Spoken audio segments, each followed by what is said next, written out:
तुमच्या जन्मतारखेवरून तुमचं love marriage होणार की अरेंज मॅरेज होणार हे आपण गेल्या काही रील्स मधून बघतोय.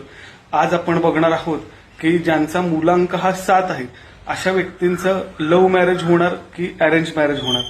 तर 7 मूलांक कोणाचा असतो?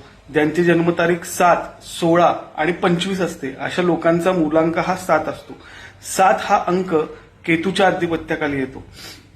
केतू हा खूप आध्यात्मिक ग्रह आहे आणि केतूकडे मुख्य म्हणजे डोक्याचा भाग नाहीये, केतूकडे फक्त शरीराचा भाग आहे. त्यामुळे केतूकडे मन आहे. असे लोक खूप भावनिक असतात, हळवे असतात, समोरच्याच्या मनाचा पूर्णपणे विचार करतात.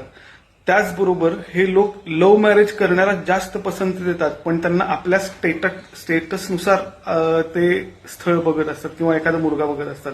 आपल्या स्टेटसला ती व्यक्ती, समोरची व्यक्ती शोभेल का याचा पूर्णपणे विचार करून ते लव्ह मॅरेज करण्यामध्ये जास्त सक्रिय असतात. 7 मूलांक असलेल्या लोकांचं लव्ह मॅरेज करण्याकडे जास्त कल असतो.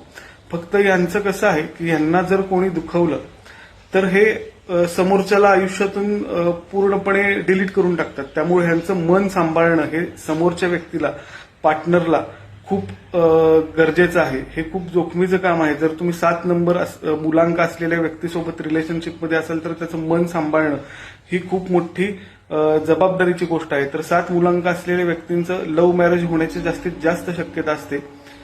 अशाच प्रकारच्या ज्योतिषीय आणि अंकशास्त्रीय मार्गदर्शनासाठी माझं चॅनल नक्की फॉलो करा आणि मार्गदर्शन हवं असेल तर मला नक्की संपर्क करा. श्री स्वामी समर्थ.